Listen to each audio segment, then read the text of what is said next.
اور کون کون ذمہ دار رہا؟ تحقیقات سے کمیشن کی فورینسک رپورٹ آنے تک کب کیا ہوا، جانتے ہیں اسلام آباد سے اس رپورٹ میں۔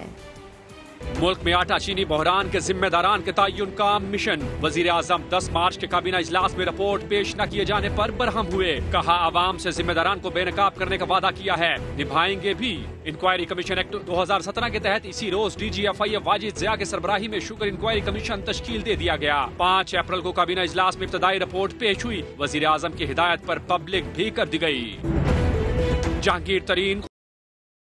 تک اس بیماری کے پھیلاؤ کو ماسک کے صحیح استعمال سے رپورٹ آنے پر کارروائی ہوگی۔ 7 اپریل کی کابینہ بیٹھک میں چینی کی افغانستان برآمد کا سوال اٹھا۔ 22 اپریل کو نیب ایگزیکٹو بورڈ نے آٹا چینی بحران کی تحقیقات نیب راولپنڈی کے سپرد کر دی۔ طے پایا کہ تحقیقات فرانسک رپورٹ آنے پر شروع کی جائے گی۔ 25 اپریل کو کابینہ میں کمیشن رپورٹ تو پیش نہ ہوئی، مزید 3 ہفتے کی مہلت مانگ لی گئی، اور 21 مئی کو بالآخر آ گیا وہ شاہکار جس کا تھا شدت سے انتظار۔ 63 روز میں 6 رکنی کمیشن نے 220 افراد سے انکوائری کی، 10 شوگر ملز اور 600 ارب روپے کے بے نامی کاروبار کا آڈٹ کیا گیا۔ اسد عمر، خرم دستگیر اور شاہد خاقان عباسی کے بیانات ریکارڈ کیے۔ عثمان بزدار اور عبدالرزاق داؤد کمیشن میں حاضر ہوئے، لیکن وزیر اعلیٰ سندھ نے پیش ہونے کی زحمت گوارا نہ کی۔ ابھی آپ کو براہ راست لیے چلتے ہیں، معاون خصوصی صحت ڈاکٹر ظفر مرزا اس وقت پریس بریفنگ دے رہے ہیں۔ قرار دیا وہ کیا صورتیں تھیں؟ وہ یہ تھیں کہ جب بھی آپ باہر جائیں اور کسی پرہجوم جگہ پہ جانے کا امکان ہو آپ کے، جہاں پہ آپ کو بہت سارے لوگوں کے ساتھ انٹریکشن کا موقع ہو، تو وہاں پہ آپ کو ماسک ضروری استعمال کرنا چاہیے۔ اس کے ساتھ ساتھ ہم نے یہ بات کی تھی کہ دکانوں کے اندر، مساجد کے اندر، جو مینوفیکچررز ہیں ان کے ہاں، پبلک ٹرانسپورٹ میں، ان تمام جگہوں کے اوپر ہم نے یہ کہا کہ ماسک کا استعمال ضروری ہے، یہ آپشن نہیں ہے، ایسا نہیں ہے کہ آپ پہنیں یا نہ پہنیں، اب یہ لازمی ہے۔ لیکن اس کے بعد جب یہ تحقیق سامنے آئی جس کا میں نے ابھی ذکر کیا ہے آپ کے سامنے، تو ہم نے تیسری دفعہ اپنی گائیڈ لائنز کو ریویو کیا، اور یہ گائیڈ لائنز اب ہماری ویب سائٹ پہ اویلیبل ہو جائیں گی۔ اور ان گائیڈ لائنز میں ہم نے یہ مزید زور دے کر یہ کہا ہے کہ اب یہ نہ صرف یہ لازمی ہے بلکہ اس کی مانیٹرنگ بھی ہوگی۔ اور جیسا کہ ہم نے پہلے سے دکانوں میں، پبلک ٹرانسپورٹ میں اور کارخانوں میں جو SOPs کا نفاذ ہے اس حوالے سے آلریڈی مانیٹرنگ شروع کر دی ہے، اور جہاں جہاں اس کا ان SOPs کا احترام نہیں کیا جاتا یا ان کی صحیح امپلیمنٹیشن نہیں کی جاتی، تو وہاں پہ اب آپ کو پتہ ہے کہ ایکشن بھی لیا جا رہا ہے، اور آپ اس کے بارے میں اخبارات میں، ٹیلی ویژن کے اوپر دیکھتے رہتے ہیں۔ تو اب ہم یہ کہہ رہے ہیں کہ ماسک کا استعمال جو ہے اس کی بھی پہلے کی نسبت زیادہ سختی کے ساتھ مانیٹرنگ ہوگی، اور اس حوالے سے کچھ ایسے اقدامات بھی کیے جائیں گے کہ وہ لوگ کہ جو ماسک کے بغیر ان صورت احوال میں دیکھے جائیں گے تو ان کو تنبیہ بھی کی جائے گی اور اس کے خلاف ایکشن بھی لیا جائے گا۔ اس ایکشن کی جو تفصیل ہے یا اس مانیٹرنگ کے حوالے سے جو اقدامات کیے جائیں گے یہ ہم صوبوں کے اوپر چھوڑ رہے ہیں، لیکن اب جب کہ ہمیں یہ معلوم ہے کہ ہمارے ہاں کیسز بھی بڑھ رہے ہیں، ہمارے ہاں اموات بھی بڑھ رہی ہیں، ہم نے لاک ڈاؤن کو ایز بھی کیا اس لیے کہ زندگی کا جو سارا نظام ہے وہ جاری و ساری رہ سکے، اور خاص طور پہ جو ہمارے غریب لوگ ہیں وہ اپنے روزگاروں پہ واپس جا سکیں اور اپنے خاندانوں کا خیال رکھ سکیں۔ تو اس میں یہ جاننا کہ 40 سے 60% تک بیماری کو صرف ماسک پہن کے روکا جا سکتا ہے، یہ ہمارے لیے بہت اہم ہے، اور اس لیے میں اس بات کو بہت زیادہ زور دے کے آپ کو یہ کہہ رہا ہوں کہ آنے والے دنوں میں میں اب سب لوگوں کو یہ مشورہ دینا چاہتا ہوں کہ جن جن جگہوں کا میں نے پہلے ذکر کیا وہاں پہ خود بھی اور اپنے فیملی ممبرز کو بھی ماسک پہنے بغیر مت جانے دیں. اس میں آپ کا بھی بچاؤ ہے, دوسروں کا بھی بچاؤ ہے, اور آپ کی فیملی کا بھی بچاؤ. تو ناظرین, اس حوالے سے ورلڈ ہیلتھ آرگنائزیشن نے جو چینجز کیے ہیں, ان چینجز کے حوالے سے ہماری گائیڈ لائنز میں تبدیلی آئے گی, اور یہ کل آپ کو مل جائے. اچھا, اسی حوالے سے جی 2 اور چیزیں جن کے اوپر میں تھوڑی سی مزید بات کرنا چاہتا ہوں, وہ یہ ہے کہ ہمیں یہ معلوم ہے کہ اب تک جو ہمارے ہاں اموات ہوئی ہیں ان کا 74% ایسے لوگ ہیں کہ جن کی عمر 50 سال سے زیادہ ہے, اور 74% ہی ایسے لوگ ہیں کہ جن کو پہلے سے کوئی نہ کوئی بیماری تھی. اب یہ بھی بہت اہم بات ہے, کیونکہ اس کی ایک امپلیکیشن ہے, اور اس انفارمیشن کی بنیاد کے اوپر ہم ایسے اقدامات کر سکتے ہیں, حکومت بھی اور لوگ بھی اور خاندان بھی, کہ جس سے ہم اپنے ایسے لوگوں کو بچا سکتے ہیں کہ جن کے بیمار ہونے کا احتمال زیادہ ہے, اور بیمار ہو کے کرٹیکل صورتحال میں جانے کا امکان زیادہ ہے. تو اس حوالے سے ایک تو جو معمر افراد ہیں یا جن کی عمر 50-60 سال سے زیادہ ہے, ان کی دیکھ بھال اور ان کو بچاؤ, ان کا بچاؤ کیسے کرنا ہے فیملیز نے, اس کے لیے ہم نے ایک علیحدہ سے گائیڈ لائنز بنائی ہیں. اگین وہ گائیڈ لائنز ہماری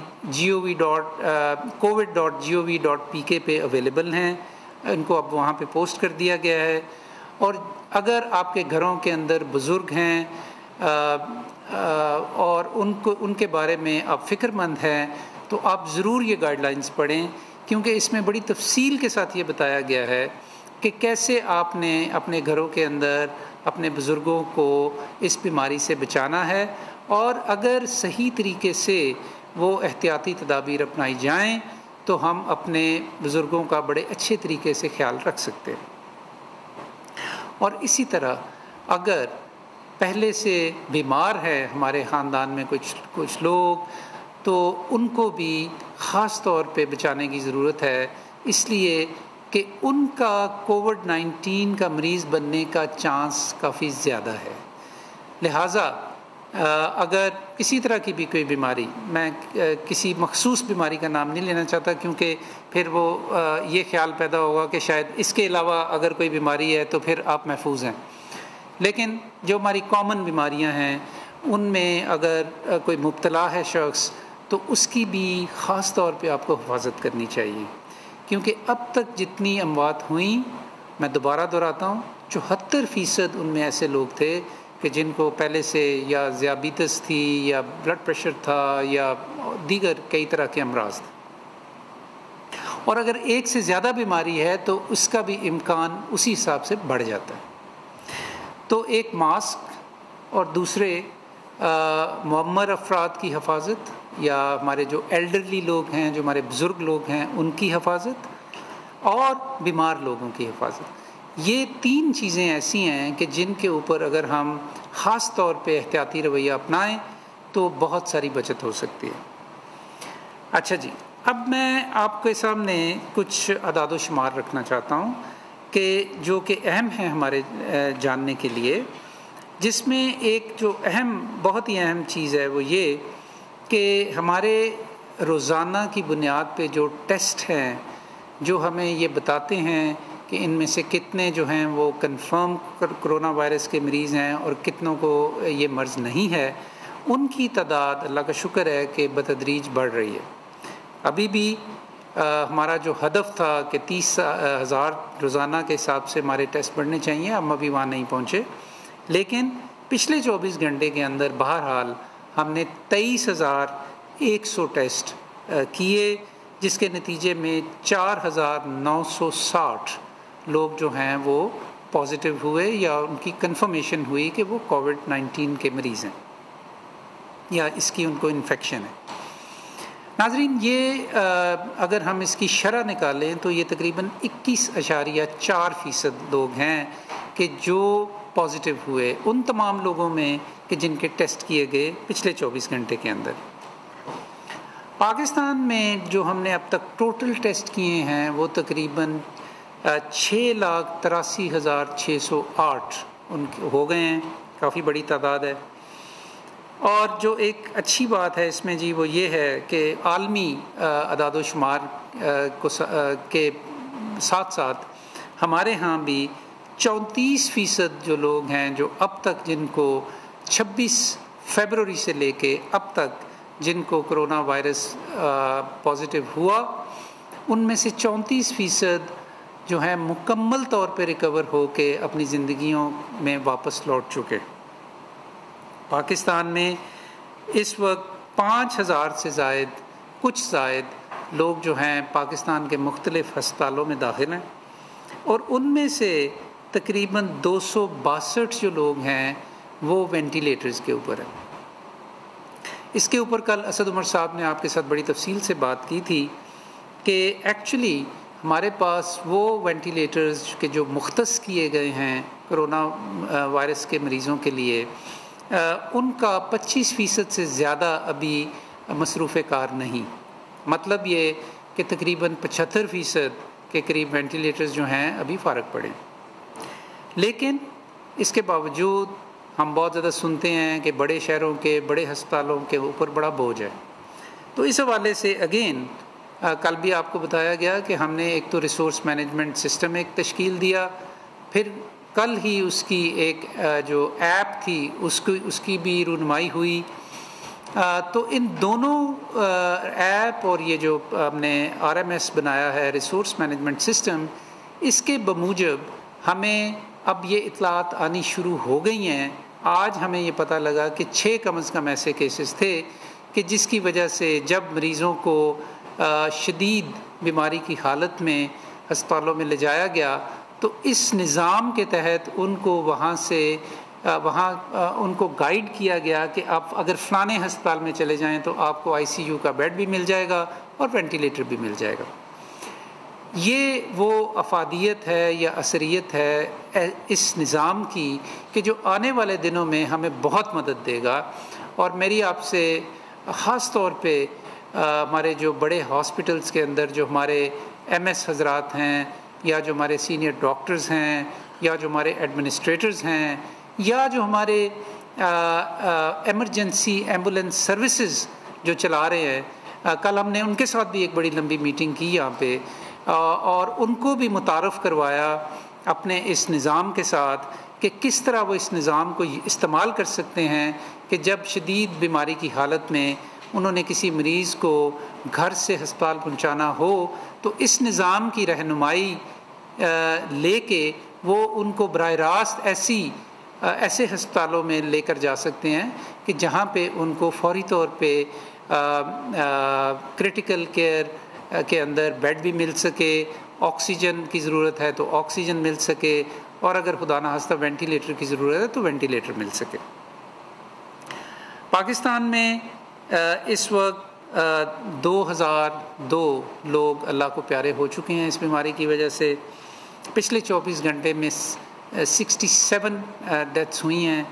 اور پچھلے چند روز کے اندر جو ہماری اوسط چل رہی ہے وہ تقریباً 72 سے لے کے 75 تک جو ڈیتھس ہیں وہ ڈیلی ہو رہی ہیں۔ ہر موت، ہر بیماری ایک لمحہ فکریہ بھی ہوتا ہے۔ یہ ہمیں یہ سوچنے پہ بھی مجبور کرتا ہے کہ ہمیں اس بیماری سے کیسے بچنا ہے، اپنے آپ کو کیسے بچانا ہے، اور اپنے گھر والوں کو کیسے بچانا ہے، اور اپنے ارد گرد کے افراد کو کیسے بچانا ہے۔ میں پھر ماسک کی یاد دہانی آپ کو کروانا چاہتا ہوں۔ بڑا زبردست ویپن ہے یہ اس بیماری کے اگینسٹ۔ اپنے بیمار لوگوں کی اور اپنے بزرگ لوگوں کی خاص طور پہ حفاظت کریں، اپنا اور اپنے ارد گرد لوگوں کا خیال رکھیں۔ آپ کی توجہ کا بہت بہت شکریہ۔